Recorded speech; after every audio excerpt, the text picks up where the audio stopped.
काय मेला मला भलतच खूळ सुचला आणि म्हणूनच तर स्वामींसमोर ती इच्छा प्रकट केली. काय तर म्हणे त्रैलोक्याची स्वामिनी होण्याची माझी इच्छा, आणि बस ती माझी इच्छा पूर्ण करण्यासाठी माझ्या सौभाग्याचे धनी प्रत्यक्ष स्वर्ग साम्राज्यावर स्वार झालेत. काय होणार आहे कुणास ठाऊक. कारण देवतांबरोबर संघर्ष करता करता जर देवतांनी माझ्या सौभाग्याला काहीतरी इजा केली तर नाही, असं होणं तर शक्यच नाही. कारण मला ज्ञात आहे जोपर्यंत माझं पातिव्रत्य तेज सतेज आहे तोपर्यंत माझ्या सौभाग्याच्या केसाला सुद्धा धक्का लागणार नाही. पण तरी सुद्धा देवता आहे, शक्ती सामर्थ्याने युक्त आहेत. असं असताना माझ्या सौभाग्याबरोबर काय करतील याचा काही नेम नाही. आणि म्हणूनच तर एकनिष्ठतेने मी त्यांची वाट पाहते. केव्हा एकदा ते येतील हेच मला कळत नाही. पण देवा,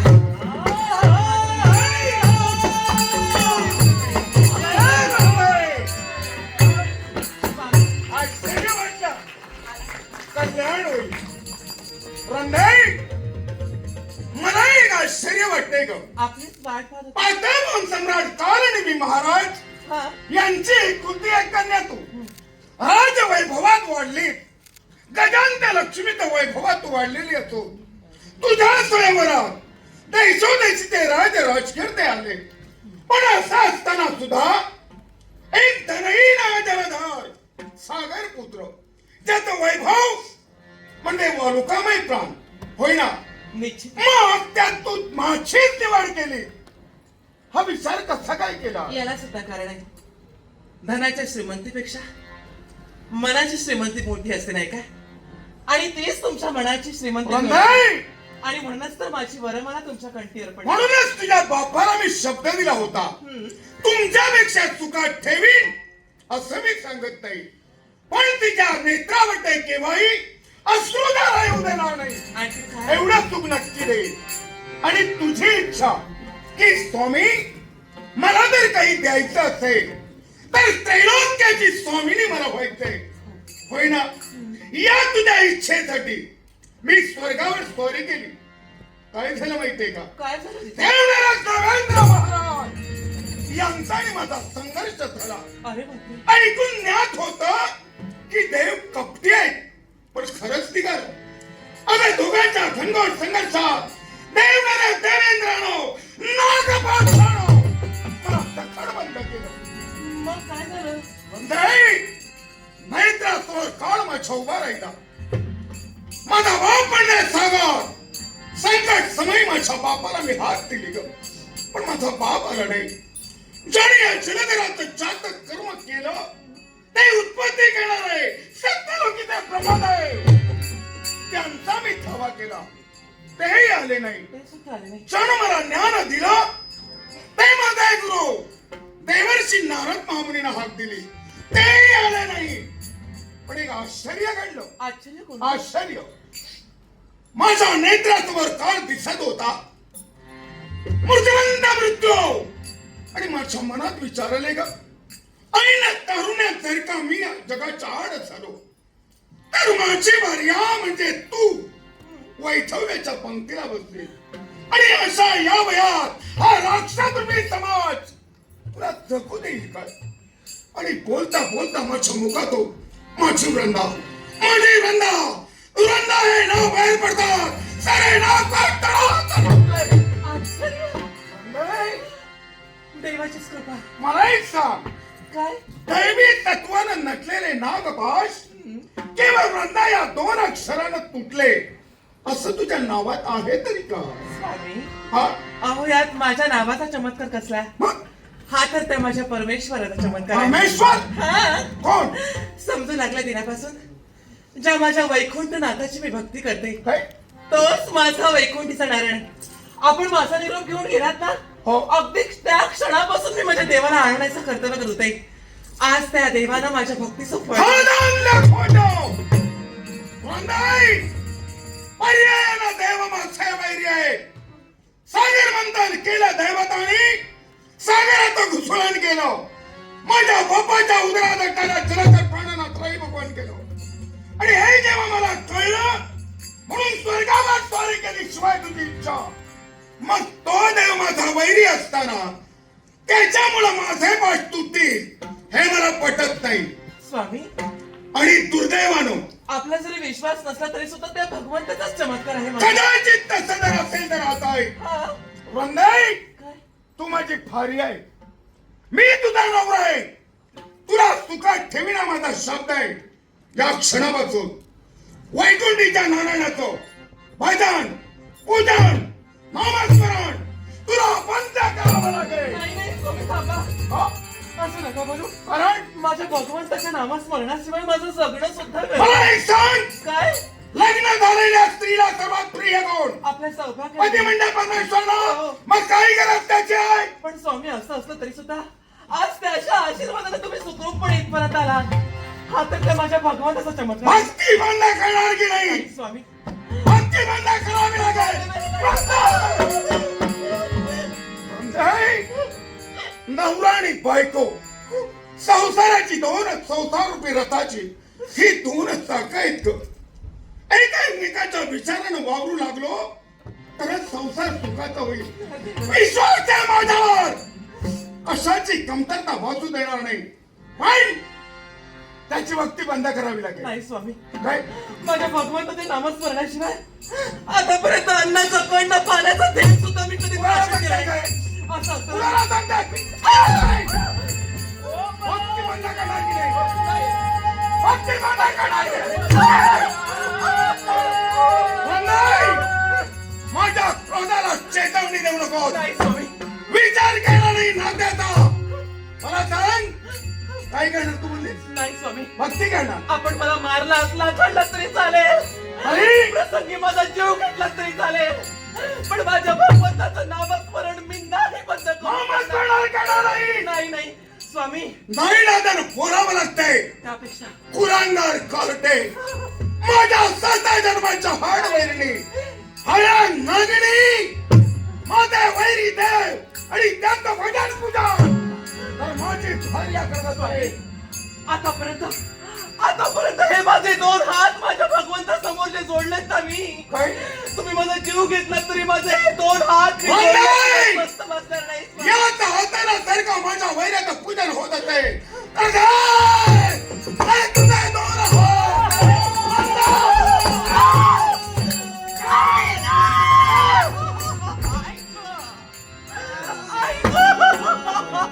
हे काय केलं स्वामी? तुझे 2 हात मी तोडले पण माझ्यातील नवरा मेला असा त्याचा अर्थ नव्हे का? अजूनही तुझं संगोपन करेल. इच्छा आहे का देवाचं नामस्मरण बंद व्हायला हवं? नाही स्वामी, हे? तुम्हाला काय वाटलं ज्या माझ्या भगवंतासमोर माझे हे 2 हात जोडते ते तोडलात म्हणून माझी भक्ती कमी होईल? काय नाही. करणार? माझे 2 हात तोडलात म्हणून काय झालं? हे माझे 2 पाय तर शाबून आहेत ना. मग या माझ्या 2 पायांनी माझ्या चरण चालीनं माझ्या देव गाभारा बंद! आणि मी माझ्या देवाची भक्ती सफल जलाधराची भार्या आणि वैरापर्यंत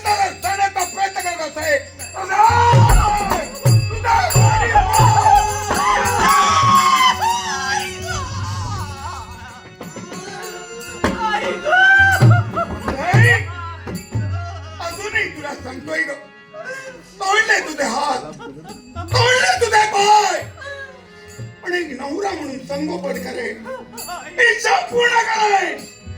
फक्त एकच वैराचे नामस्मरण करायचं नाही. माझ्या भगवंताची भक्ती बंद व्हावी म्हणून माझे हात पाय तोडला, माझा डोळा गोळा बनविला. पण असं असलं तरी सुद्धा काय माझ्या भगवंताची भक्ती मी बंद करणार नाही. काय करणार तो? याच अवस्थेत लोळत लोळत मी माझ्या देवघाबरापर्यंत जाईल. आणि स्तुती सुमनांचा अखंड वर्षाव माझ्या भगवंतावर माझी भक्ती सफलच करेल. गावाऱ्यात तुझा देव असेल तरच ऐकणार ना. मग आई देव गावाऱ्यात प्रवेश करेन. ज्या मूर्तीची तू प्रतिष्ठापना केली त्या दगडाच्या मूर्तीचे राई राई आवडे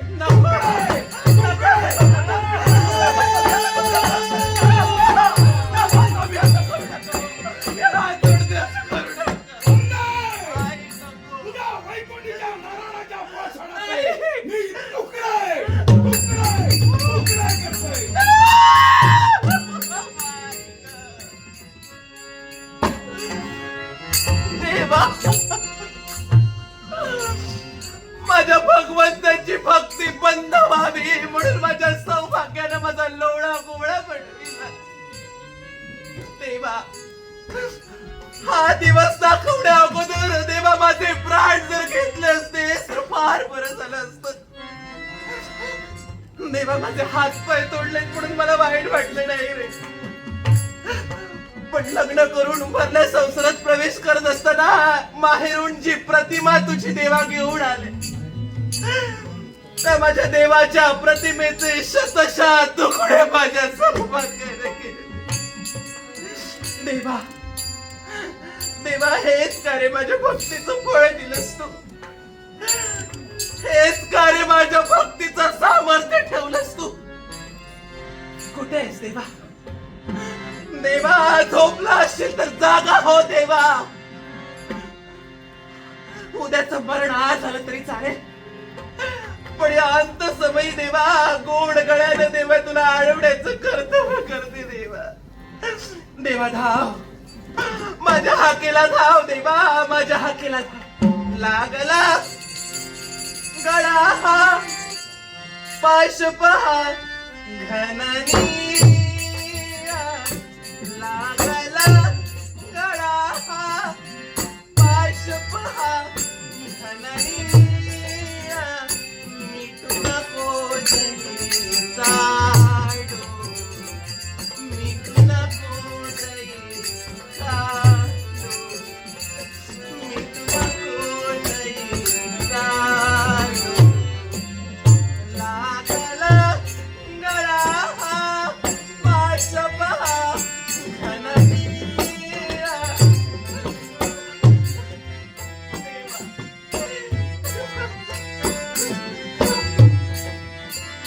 लागला गळा हा पाश पहा घननी, मिठू नको दही जाडो, मिठू नको दही जाडो, मिठू नको दही जाडो.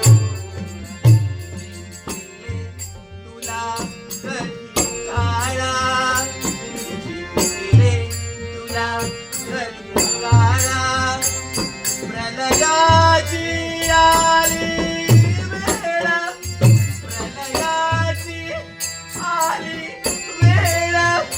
हे प्रीत तुझे जागी भावभासी मिळाला, हे प्रीत तुझे जागी भावभासी मिळाला.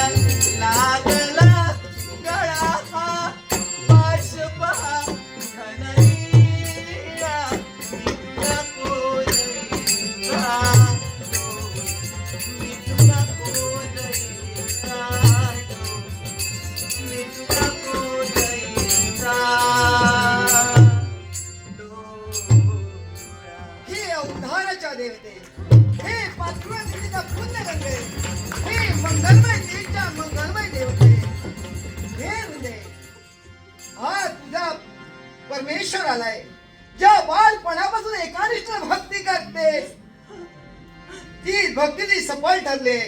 या मूर्तिमंत स्वरूपाचं दर्शन तुला देण्यासाठी मी इथपर्यंत आलोय. देवा, या अंत समय का होईना पण मला दर्शन देण्यासाठी देवा धावत आलास. हा पण अभागिनी जन्माला आले. दुर्दैव माझं म्हणूनच तर देवा, जिथं तुझ्या दर्शनासाठी महामहिम महंत घडगोड अशी तपश्चर्या करून सुद्धा देवा हे तुझं दुर्लभ दर्शन नाही मिळत. पण आज मला दर्शन देण्यासाठी देवा तू इथं आलास. पण काय त्याचा उपयोग? तुझं दर्शन नाही घेऊ शकत मी. काय म्हणून तुझं दर्शन नाही घेऊ शकत कारण त्याच्या माझ्या बाजूला. सौभाग्याने ही माझी अवस्था केली. माझे हात पाय तोडून माझा लोळा गोळा बनविला देवा. याच्यासाठी चिंता करू नकोस. यावेळी जेव्हा दैवी तेजानं तुझा हात आणि पाय पुन्हा शरतोय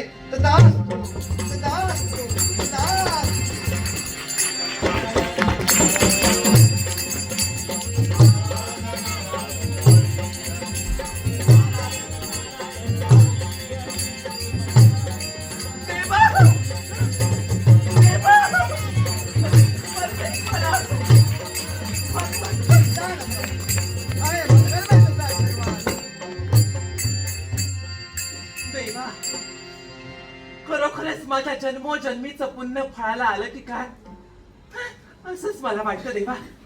आज माझ्या भक्तीला प्रसन्न होऊन देवा मला आशीर्वाद दिला. अगं बालपणापासून तू एकांश भक्ती करते, मग त्या भक्तांना दर्शन देणं मला क्रमप्राप्त आहे. याच्यासाठी तुला स्वरूपाचं दर्शन देण्यासाठी शांतीधामाचा त्याग करून इथपर्यंत आलोय. पण देवा, नाईलाज माझा आहे. काय म्हणून या भक्तिनीची तुला एकच विनंती आहे. विनंती? अशी कोणती विनंती? माझं सौभाग्य तुला वैरी म्हणतं देवा. हा? माझ्या सौभाग्याने जर इथं तुला पाहिलं असेल तर नको नको त्या शब्दाने तुझा अपमान करेल. तो अपमान माझ्याला नाही पावणार. तेव्हा जा देवा. देवा, तुझा स्वस्त आहे, जा तू.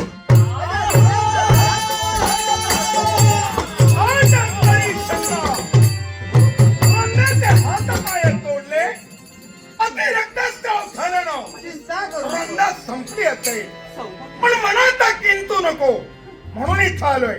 रंदाई, अगं ऐ रंदाई, आल्याला तागत स्वागत करणं हे आपलं कर्तव्य आहे. आपला प्रतिमय परमेश्वर आला असेल, जा निश्चिंत जा. क्षण शांतता म्हणजे रंदाई, काय झालं?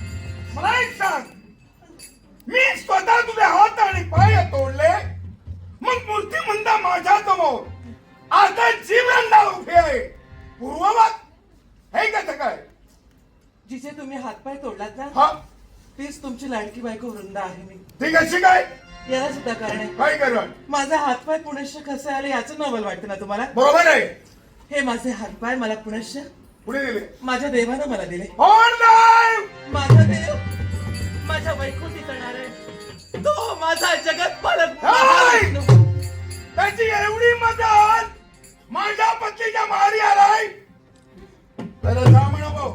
नसेल तर क्रोधाला चेतावणी दिली ना त्यानं, माझ्या देव ठेव करून टाकेल. मी माझ्या देवाला नाही म्हणून नाही देणार. बाजूलो नको. वैकुंठी जाणार आहे. ना मी तुझी भक्ती केली आणि नाही तुला मी बोलविलं. मग असं असताना या माझ्या भार्याच्या महाली तुका आला. अरे जलधर, ज्याप्रमाणे माझी भक्ती नीत आहे त्याप्रमाणे दोघांनी दर्शन देण्यासाठी मी आलोय. मला दर्शनाची गरज नाही. त्याच्या मुळाशी कारण जलधर तू आहे. मी हा, तो कसा? अरे देवाच्या देव गाभाऱ्यात तुझ्या धर्मपत्नीला माझी प्रतिमा पूजेला लावली मग आणि त्या प्रतिमाचे तू अक्षरशः तुकडे तुकडे केले. हो मान्य आहे. त्याचे तुकडा वैकुंठापर्यंत आला. काय? म्हणून शांती धामाचा त्याग केला. साठी इथपर्यंत मी आलोय दोघांना दर्शन देण्यासाठी. मग आई, या जर नारायणाचं पारायण होऊ नये इच्छा असेल तर इथून चालता हो. गेला नाही तुला घालवावं मी लागेल. जो इथं शांती धामाचा त्याग करून इथपर्यंत आलोय तो जाण्यासाठी नव्हे, त्याच्यासाठी. हे रुंदे, इथं काय घडेल हे तू प्रत्यक्षाने नेत्राने पाहून याच्यासाठी जा स्वस्ताने जा, चिंता करू नको. जा. तू जर मला आज्ञा करशील तर मी माझ्या समस्ताने जाते, पण तुझ्या नेत्रासमोर हा माझ्या सौभाग्याचे धनी आहेत एवढं मात्र विसरू नको. तथास्तु, तथास्तु, तथास्तु. चिंता करू नको. तू जाणार नाही. हे जलधार, अरे विनाश काले विपरीत बुद्धी. जसा विनाश काय माणसाला सेवावाला, तशी माणसाला विपरीत बुद्धी सुद्धा जाते. तसं तुझ्या जीवनात झालंय ध्यानी ठेव. आई, या विश्वाचा पालन करता देव म्हणून तुला सारं जग ओळखतंय, पण या क्षणाला या जलधरा रूपी काळापासून आत्मरक्षण करणं तुला मी शोयदान करते. अरे विनंतीने सारं जग जिंकता येतं, पण अहंकारामध्ये जर नाश होतो. तो अहंकार तुझ्या जीवनात उद्भवलाय, तो नाहीसा करण्यासाठी हा वैकुंठ जाणार आहे. लाव तुझा थकवा पणाला.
नमस्कार. एकदा जोरदार टाळ्या श्री देविका मुली दशावतार मंडळांसाठी.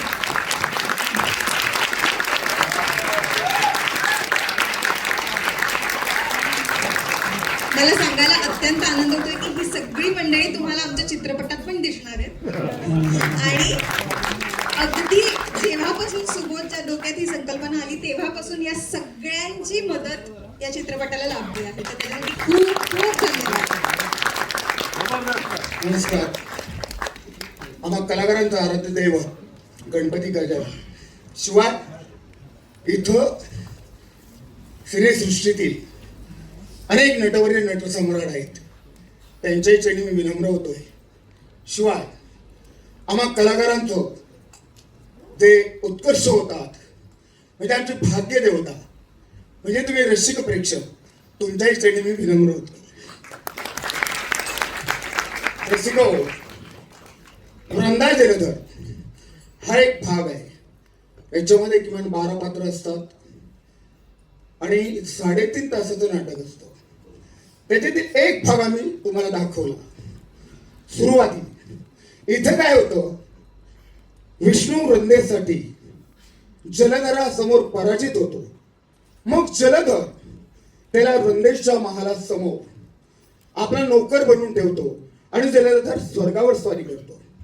सर्व देवदेवतांना तो स्थानाभ्रष्ट करतो आणि कैलास पर्वती जातो. कैलास पर्वती शंकरावर सुद्धा मात करतो आणि शंकर सहित सर्व देव पलायन करतात आणि पार्वती माता शिवाच्या भेटीसाठी येत असताना ती याच्या जलधराच्या नजरेस पडते.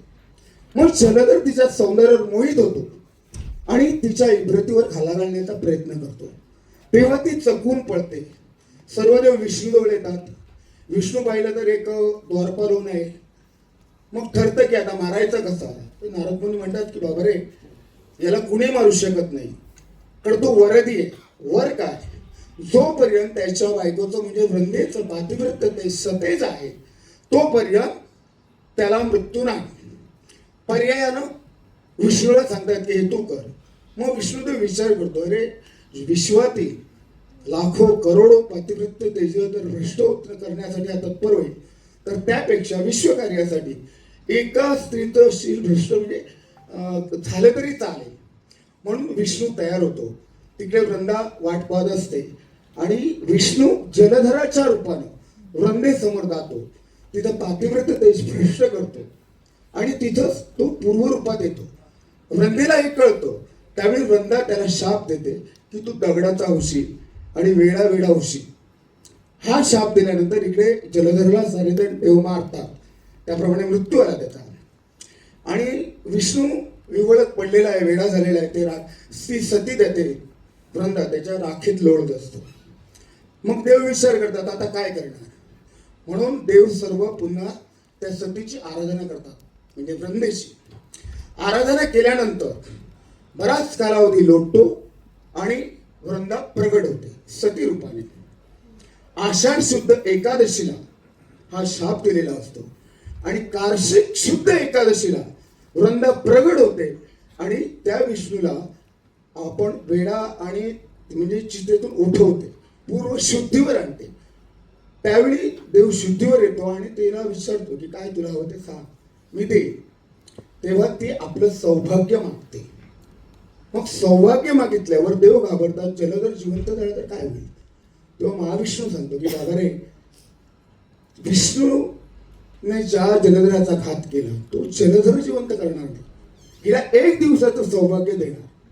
आणि ते कसं, तर जिथं वृंदा सती गेली तिथं एक वृक्ष येईल.